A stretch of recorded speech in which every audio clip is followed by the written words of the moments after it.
Bien, yo voy a tratar de resumir, pues básicamente el tema es bastante amplio, es las neurologías del trastorno cognitivo en general, pero pues eso es toda una disciplina de muchos años, inclusive de la experiencia propia, es un montón de cosas que contar. Yo creo que en este ejercicio básicamente tomé como algunos puntos que resumen las preguntas más frecuentes que muchos se hacen o muchos nos hacemos en la práctica, y pues vamos a tratar de dar respuesta desde la parte un poco más técnica en neurología. Esto es solo un ejercicio de buena práctica de investigación. Voy a tocar el tema de algunos medicamentos, pero debo hacer énfasis y dejar claridad de que no tengo ningún tipo de relación con la industria. Por si acaso, ¿sí? De ninguna manera. Entonces, sí lo debo declarar previamente. Quiero decirles pues, que mis principales funciones son como docente de acá de la Universidad Nacional, en la Facultad de Medicina, el Instituto de Investigaciones Clínicas, en la Fundación Universitaria Sánica, y del resto, pues me dedico también a apoyar grupos de investigación en varios campos, pero principalmente en investigación clínica, tanto en el sector privado como en el sector público. Básicamente la charla se resume en esto y algunas preguntas pues al final. Vamos a hablar de cuál es la diferencia entre enfermedad de Alzheimer y demencia, cuáles son los primeros signos de la enfermedad de Alzheimer, hablando desde la clínica, cuáles son las etapas de la enfermedad de Alzheimer, cuáles son las causas de la enfermedad de Alzheimer, la enfermedad de Alzheimer, si es hereditaria o no me voy a detener mucho en eso porque previo pues hablamos bastante del asunto, si existe una cura o no para la enfermedad de Alzheimer, y si hay alguna manera de prevenir la enfermedad de Alzheimer. Lo primero que quiero comentarles básicamente es la transición que estamos haciendo hacia esto.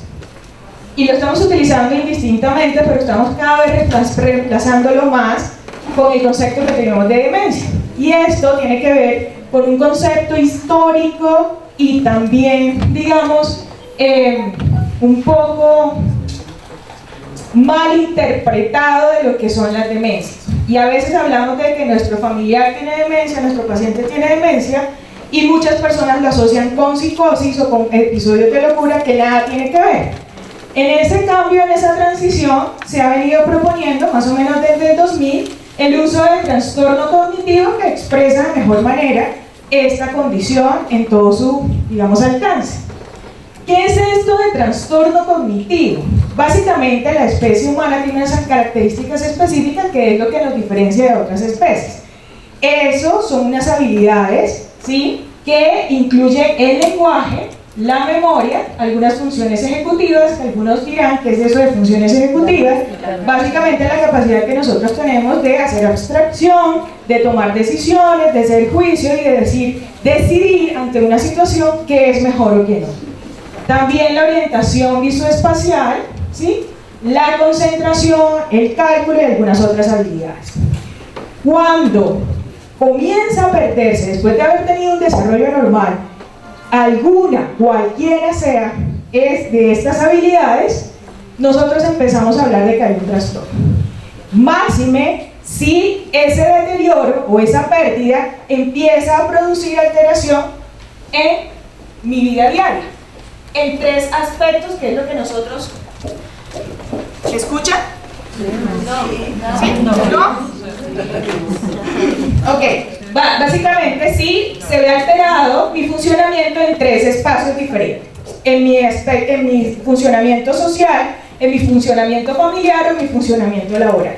Si yo tengo, si este trastorno es tan grande, de tal manera que empieza a producir afectación en estos ambientes, yo estaré hablando de un trastorno de tipo mayor o un trastorno neurocognitivo mayor, que es la demencia.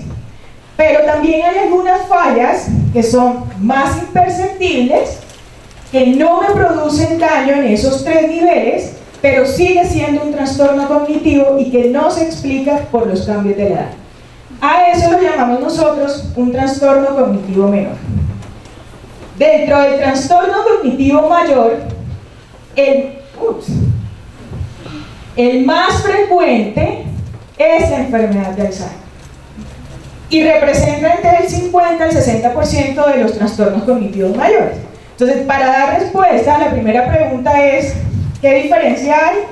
Pues ninguna, hace parte de ese grupo de demencias y es el grupo más frecuente de la demencia. Le sigue en frecuencia la demencia vascular o mixta y un 10% que básicamente se presenta acompañando algunas otras enfermedades como la demencia por cuerpos de Lewy, Pitt, Huntington, VIH, Parkinson y Creutzfeldt-Jakob. ¿Por qué es importante y qué pasa a nivel mundial con esto del trastorno cognitivo mayor? Estas cifras no son tan actuales, pero fue un trabajo espléndido que se publicó en el 2015 que mencionaba que para ese año cada 3 segundos hacía un diagnóstico de trastorno cognitivo mayor en el mundo. Cada 3 segundos una persona era diagnosticada con demencia. ¿Sí? Para ese momento, 46.8 millones de personas en el mundo vivían con diagnóstico de demencia. Pero, ¿qué empezamos a notar? Las proyecciones y las características de la población nos empezaron a alarmar porque sabíamos que para el 2030 esto se iba casi a duplicar, alcanzando una cifra, todos estos son proyecciones estadísticas, casi de 131.5 millones de personas que van a vivir en el mundo con demencia para el 2050. Eso pues nos tiene que despertar alguna motivación y espero que sea la mejor hoy. Si yo lo miro en términos económicos, comparándolo con las economías más productivas de ese momento, que son Apple y Google, los gastos al sistema de salud, ojo, solo el sistema de salud, sin contar el gasto que sale de nosotros los cuidadores para llevar o traer al paciente y todo lo que exige el cuidado, el gasto asociado al cuidado de demencia era de 818 billones de dólares, superior en todos los términos a las más grandes empresas productoras del 2015, Apple y Google. De otra manera, lo puedo traducir diciéndoles lo siguiente: nosotros esperamos un incremento casi del 68% de los casos en el 2050. Es un panorama pues, que claramente nos hace pensar en ese sentido. No es diferente para el trastorno cognitivo leve, que casi no se habla, pero sabemos que hay en la población mundial porcentajes tan bajos como el 3%, o hay una mediana más o menos del 20%. Eso no es muy diferente en Colombia. En Colombia tenemos estudios que hablan de un 4.6% en las regiones más bajas, y tenemos un estudio acá donde el doctor Arboleda participó que menciona que tenemos regiones donde se alcanza hasta un 39.4% de trastorno cognitivo leve. El principal tipo de trastorno cognitivo leve es el trastorno de tipo amnesia, es decir, donde la pérdida de memoria es el síntoma más frecuente. ¿Bien? Los políticos. Hasta ahí. ¿Cuáles son las causas de la enfermedad? Nosotros habíamos hablado de algo que era un componente genético. Yo vengo a contarle la otra mitad de la historia, que son buenas noticias. Lo primero es que existen en el ambiente algo que nosotros llamamos factores de riesgo modificables, y que estos factores de riesgo modificables, ¿sí?, empiezan a alterar algunas estructuras neuronales. Las neuronas empiezan a fallar. Pensemos en que algo se está oxidando, literalmente algo se está oxidando. Comienza a funcionar más lento. En el cerebro lo que ocurre es que algunas sustancias no se pueden eliminar y se empiezan a acumular alrededor, y esas sustancias son basura. Sí, lo llamamos de esa manera, depósitos de basura. Y como esa maquinaria se oxida y deja de funcionar, comienza progresivamente a dañar el cerebro, hasta que empiezan los desórdenes específicos de la memoria. Un trastorno cognitivo, un olvido por allí, ¿sí?